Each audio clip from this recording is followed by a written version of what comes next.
नमस्कार, आप सभी का न्यूज पीआर पर स्वागत है। मैं हूं रिया। आज 17 नवंबर है और इस वीडियो में हम चर्चा करेंगे देश दुनिया से प्रकाशित होने वाली समाचार पत्रों की वैसी खबरों की जिनका सीधा संबंध आपकी और हमारी आम जिंदगी से है। सबसे पहली खबर हमने जनसत्ता के राष्ट्रीय संस्करण से ली है। इसमें लिखा है, फैक्ट्रियों पर ताला लगे, घर से काम हो।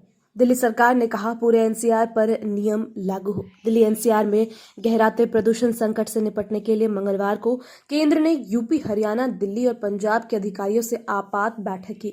दिल्ली सरकार ने सुझाव दिया कि पूरे एनसीआर में कुछ उद्योगों को बंद किया जाए, निर्माण गतिविधियों पर रोक लगाई जाए और कर्मचारियों को घर से काम करने के लिए कहा जाए। अन्य राज्यों ने भी कई सुझाव दिए हैं जिन्हें हलफनामे के रूप में केंद्र सरकार सुप्रीम कोर्ट में सौंपेगी और इसको लेकर आज सुनवाई किया जाएगा। जागरूकता अभियान 15 दिन बढ़ाया जाएगा। हरियाणा में कोयले वाले उद्योग 22 तक बंद रहेंगे। यूपी में ग्रेटर नोएडा में निर्माण कार्यों पर रोक लगी है। राहत यह है कि हवा में पराली का धुआं सिर्फ 8% रह गया है।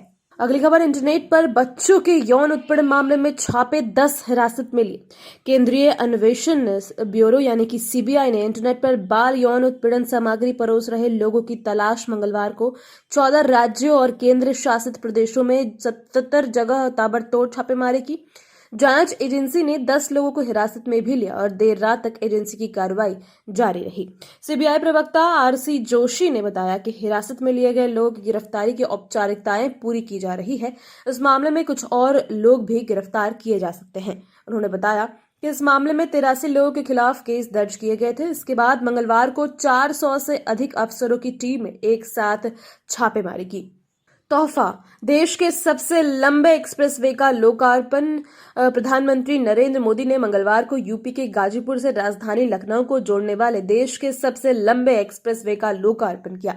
इसके साथ ही 341 किलोमीटर लंबे पूर्वांचल एक्सप्रेस को जनता के लिए खोल दिया गया। सुल्तानपुर में आयोजित समारोह में प्रधानमंत्री ने कहा, यह एक्सप्रेसवे यूपी को तेज गति से बेहतर भविष्य की ओर ले जाएगा। यह प्रदेश की मजबूती होती अर्थव्यवस्था का प्रमाण है। सुविधा, कम दूरी की उड़ानों में भोजन परोसा जा सकेगा। नागरिक उड्डयन मंत्रालय ने मंगलवार को कम दूरी वाले घरेलू विमानों में भोजन परोसे जाने की अनुमति दे दी है। इससे पहले कोरोना महामारी को देखते हुए कम दूरी वाले विमानों में भोजन परोसने की इजाजत नहीं थी। मंत्रालय की ओर से कहा गया कि जो घरेलू विमान 2 घंटे से कम की दूरी तय करते हैं उनमें भोजन की सुविधा नहीं होगी।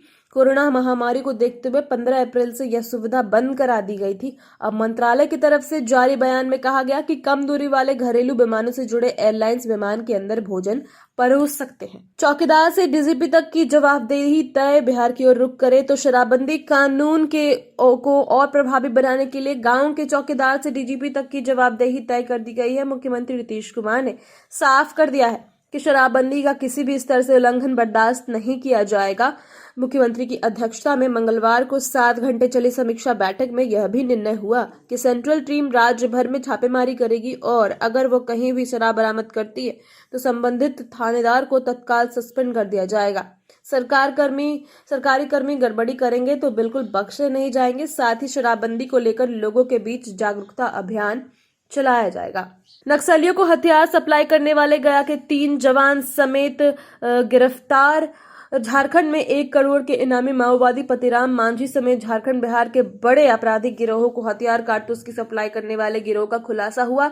झारखंड एटीएस ने इस मामले में बिहार एसटीएफ की मदद से कार्रवाई कर पुलवामा में पोस्टेड सीआरपीएफ के जवान अविनाश कुमार उर्फ चुड्डू को गया से, ठेकेदार ऋषि कुमार को पट्टा से और जवीर व कोयला कारोबार से जुड़े पंकज कुमार सिंह को रांची से गिरफ्तार किया। इनके पास से इंसास की 450 गोलियां भी बरामद की गई। गिरफ्तार जवान गया जिले के इमामगंज के परसिया गांव का रहने वाला है।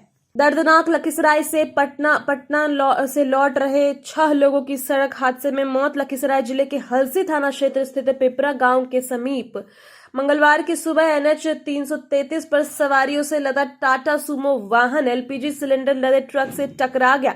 इस भीषण हादसे में एक ही परिवार के 5 सहित 6 लोगों की मौत हो गई। सभी मृतक सुमो पर ही सवार थे। घटना में 4 लोग घायल भी हुए हैं जिनका जम्मू व पटना में इलाज चल रहा है। फुलवारी शरीफ और बिहटा में किसी एक जगह बनना है बस स्टैंड। अधिकारियों ने जमीन का लिया जायजा। पटना को जल्द मिलेगा नया बस स्टैंड। पटना में एक और बस स्टैंड जल्द ही बनेगा। बैरिया स्थित पाटलिपुत्र बस टर्मिनल के अलावा बांकीपुर में बस स्टैंड कार्यरत है। अब यूपी, भोजपुर, बक्सर, कैमूर, रोहतास के अलावा पटना रिंग रोड से आने वाले वाहनों के लिए फुलवारी शरीफ या बिहटा में एक नया बस स्टैंड बनाने का प्रस्ताव है। मंगलवार को नगर विकास विभाग के प्रधान सचिव आनंद किशोर और डीएम चंद्रशेखर सिंह ने फुलवारी के मुरादपुर मौजा, बिहटा के नेवरा तथा कन्हौली मौजा में नए बस स्टैंड के लिए 25 एकड़ भूमि का निरीक्षण किया। अधिकारियों का कहना है कि तीनों जगहों में से एक में बस स्टैंड बनाने का प्रस्ताव है। पटना एम्स से नौबतपुर रोड में फुलवारी अंचल के मुरादपुर मौजा में लगभग 25 एकड़ भूमि चिन्हित की गई है और इसी प्रकार बिहटा अंचल के नेवरा मौजा में भी 21 एकड़ भूमि चिन्हित की गई है। और ये थी तमाम अखबारों से खबरें। आज के लिए बस इतना ही। और भी खबरों के लिए न्यूज़ पीआर के साथ आज दिन भर बने रहें। धन्यवाद।